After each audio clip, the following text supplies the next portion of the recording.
What's going on, baby? This Jeff, let your will be your light. The nation is move. We move for real. You see it. Muscle, mind, and money. Triple M. You already know what it is. Real estate is real. Let's talk real estate. In this video, we're going to talk about small multifamily, single family, residential real estate. That's what we're talking about. When you start getting into 6 and above, 8, 10, 20, 30, 40, 50, 60, 200, 300, it's a different form of financing and all that.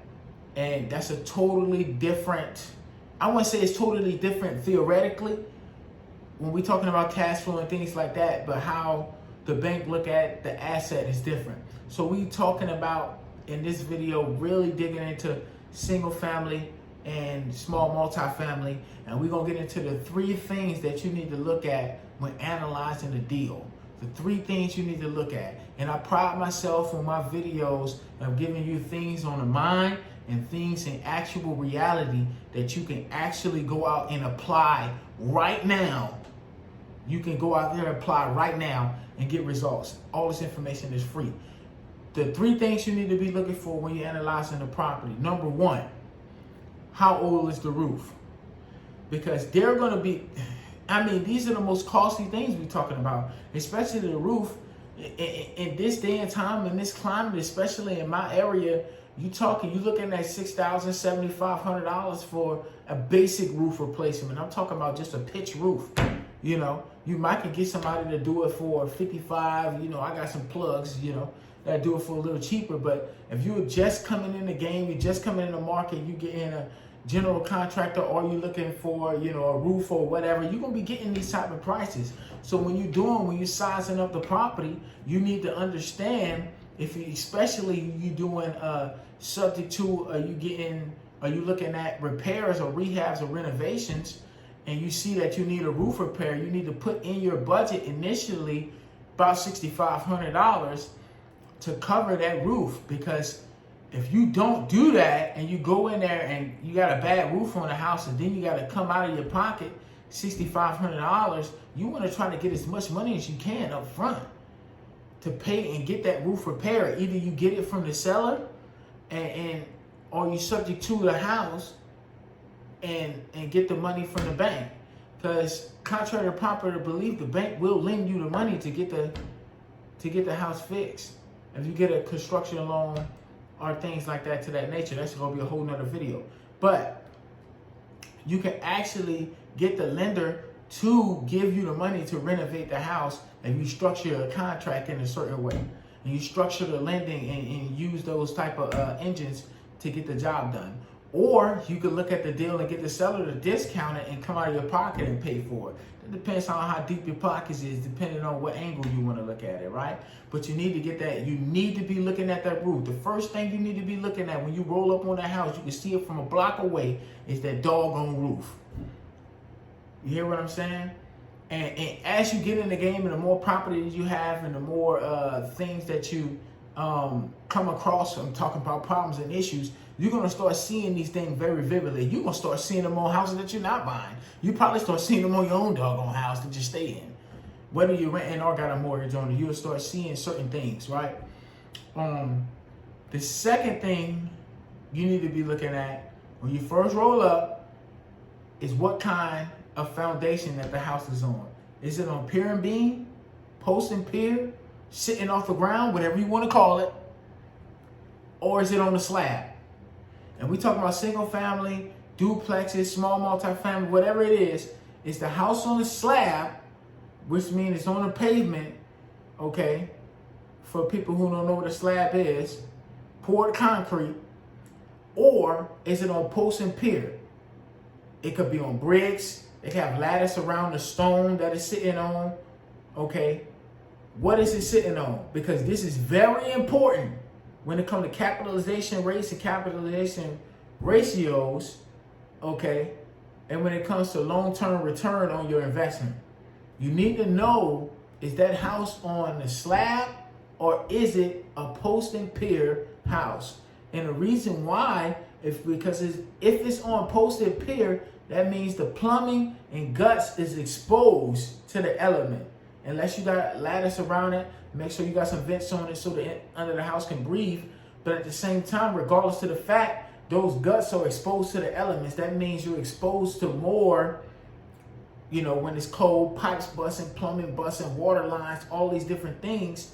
And you have to account for that when you're putting together your capitalization rate, which will be another video, right?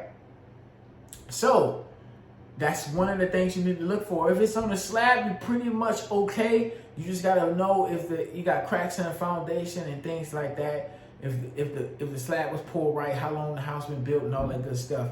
And you get that, you know, from you can go to the tax assessor website, get all this information, how the house was built, how long the house been built, and all that kind of stuff. Most of the time, the seller will tell you if they know you're an intelligent investor, or at least have some kind of skin in the game, or they like you a little bit. You know, they might tell you, but you must know, because you can't count on a person that like you, man. There's a bunch of snakes in this game.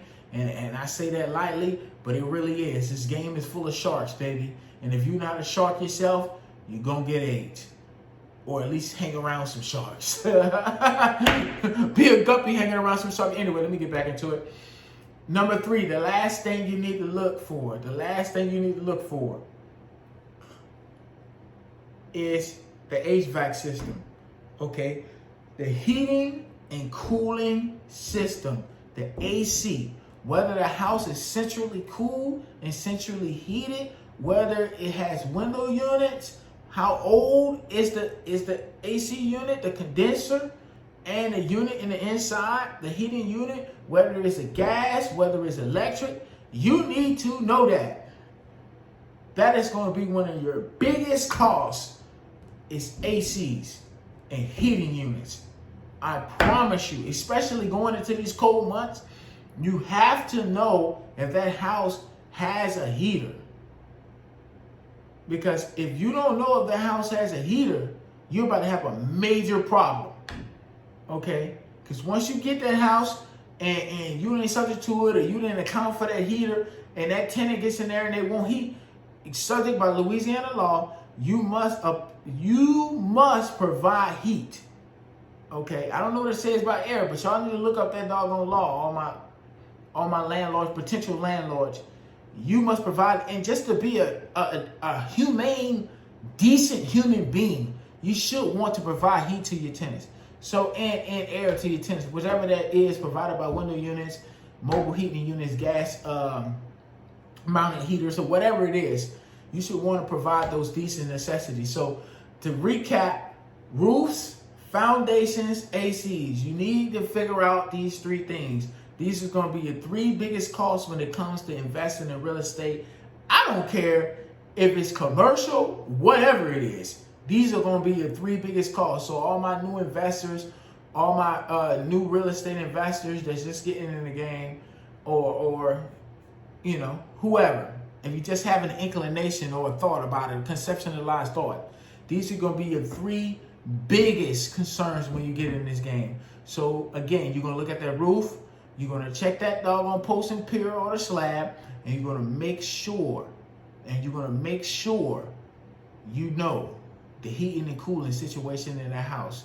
And the next would be plumbing and all of that kind of stuff. But these things are span over a long, you know, collage of videos that I'm putting together. But this is a practical thing that you can put in effect right now. If you're looking to get into real estate, you're a new investor, or you don't have property at all. These are the 3 things you need to look at when you're coming up to the doggone property. You can look at my last video when I say how to find a property.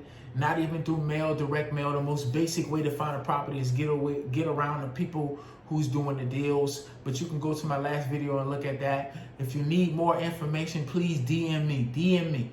And on Facebook, I go live some mornings between 6 and 8 o'clock in the morning. You can come on there, ask me your real estate questions, or comment under my live video. You comment under my live video, I will give you a DM, or so we can get some time to talk through the DMs and stuff like that. Maybe we can set stuff up, meet in person, give you a consultation, or whatever. I'm here to help you, man. I want everybody to win. That's what I'm here for. Y'all already know, cryptocurrency, whatever it is, I want you to win, and I'm here to provide that service for you.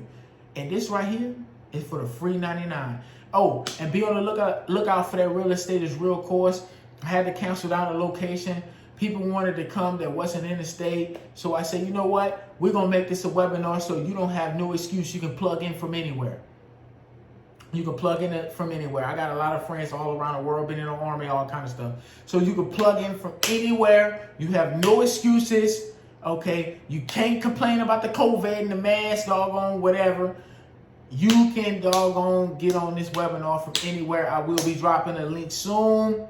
For the people who did buy a ticket, I will give you a refund back so you can go ahead and purchase that ticket on that Zoom link. For everybody else, I see you on the next one, baby. Light work, triple M. But remember, you could get your mind right and you could get the muscle right, but you got to get the money right. Light work.